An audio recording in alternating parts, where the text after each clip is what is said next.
ano ba talaga ang mas importante? Yung subscribers or viewers. So, yun kaibigan, and I hope nakatulong po ako dito sa video natin ngayon. So, para sa akin is, mas mahalaga po talaga yung views. Uy kaibigan, and welcome back kaibigan.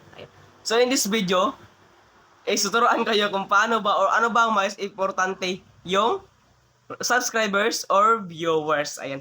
So, in this video kaibigan, may nagtanong kasi sa akin, ano ba daw mas importante po sa isa nating mga ka-YouTuber po, ayan.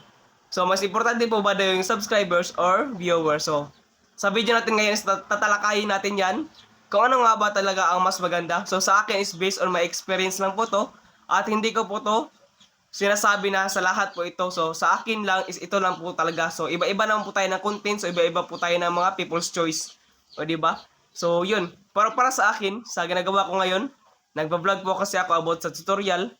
So, para sa akin is mas mahalaga po talaga yung views. Ayan.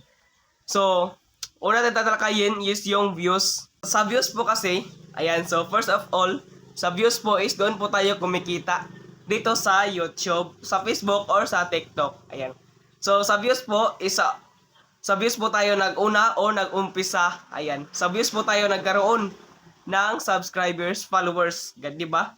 Kung sa tingin nyo po, mas mahalaga po yung followers, so mahalaga rin naman po siya dahil doon po tayo namumonetize sa followers or sa subscribers. Pero para sa akin is yung mas maganda talaga is yung viewers kasi kapag wala kang viewers sa isang video, kumbaga parang nababan kasi kapag wala kang viewers, di ba?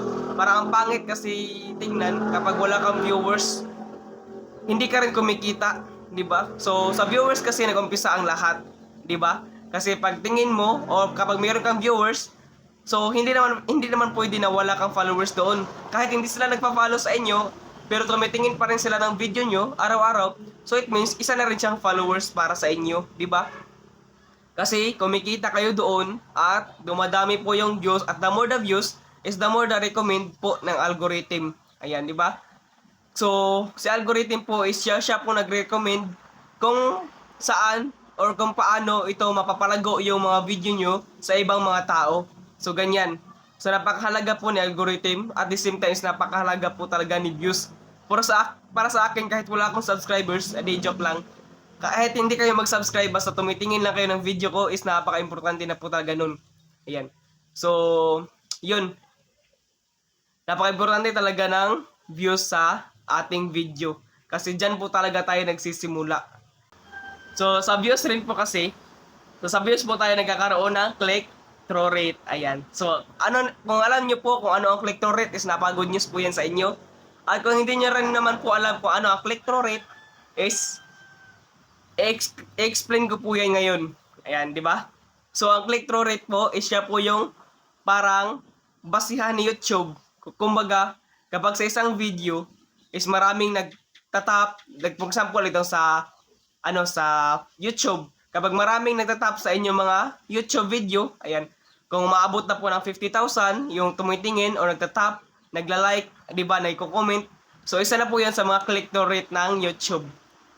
Ayan. So, kapag the more the views, the higher the views, is the more the recommend po ng algorithm, di ba? So, hindi naman po basihan na kapag malaki na po yung views nyo o yung mga small YouTuber na lumalaki na pong views, ay marirecommend na po agad yan. So, depende po talaga yan sa click-through rate. Di ba? At hindi naman po lahat ng mga malalaki po yung mga channel, mga mabigat is yung mga baguhan pa lang po at nag-i-start is hindi na po pwedeng mai-recommend. So, mai-recommend pa rin ng algorithm kahit baguhan ka.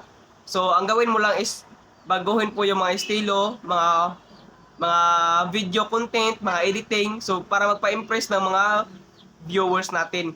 At saka napaka-importante po sa lahat is yung ating mga thumbnail. Ayan, napaka-importante po talaga ng thumbnail na doon po kasi nagsisimula yung click-through rate natin sa thumbnail. Kapag hindi po maganda yung thumbnail, syempre, kung ikaw naman viewers, kung hindi ka nainganyo sa thumbnail, is hindi ka talaga mag-tatap ng video na yun at titingnan po yung video na yun. So, kailangan po talaga maganda yung thumbnail natin, di ba? Kasi dyan po nagsisimula rin ang lahat sa thumbnail. Ayan, so para sa akin po is ganun lang po ang views ka-importante sa akin, kaibigan. Ayan, so lumipat lang po tayo sa iba. So ito naman po yung itatakil natin is yung about sa subscribers. Ayan. So, importante po talaga yung views kasi dyan tayo nagsisimula. Pero mas importante pa rin po kasi yung subscribers kasi kapag the more you subscribe is the more the higher we get, di ba? We get a money. Ayan. So, sa subscribers po kasi tayo na monetize or sa followers. Ayan. Kapag marami po yung ating mga subscribers is the more po na magkakaroon tayo ng mga achievements. Ayan. Kung alam niyo po kung ano ang achievements, so dito po sa YouTube is nagkakaroon po tayo ng gold, silver, and bronze. Ayan, di ba? Bronze na YouTube. Ayan, di ba? So, nagkakaroon tayo ng ganun. So, lahat ng po tayo na nagsisimula sa YouTube is pangarap po talaga yun. Kahit ako, pangarap ko talaga magkaroon nun balang araw. Kaya pinagsisikapan ko lo at ikaw po, alam kong kayang-kaya mo yan. Kaya magtulungan lang po tayo, kaibigan. Wala nang po imposible kasi kapag mangarap ka, walang imposible, kaibigan. Kayang-kaya natin lahat yan basta magpatuloy ka lang at huwag kang susuko. Ayan. So, yun. So, doon po tayo na monetize at kumikita sa pagsa-subscribe.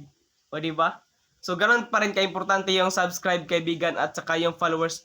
At kung ikaw, kaibigan, nagustuhan mo tong video na to, kasi napakalaking tulong na po yan para sa akin. Ayan. At para malaman ko rin kung sino pa yung natulungan ko dito sa mga video natin ngayon, kaibigan, and I hope, kaibigan, nakatulong po itong sinasabi ko sa inyo ngayon. Kung ano ba talaga ang mas importante, yung subscribers or viewers. So, yun, kaibigan, and I hope nakatulong po ako dito sa video natin ngayon. And God bless po, kaibigan.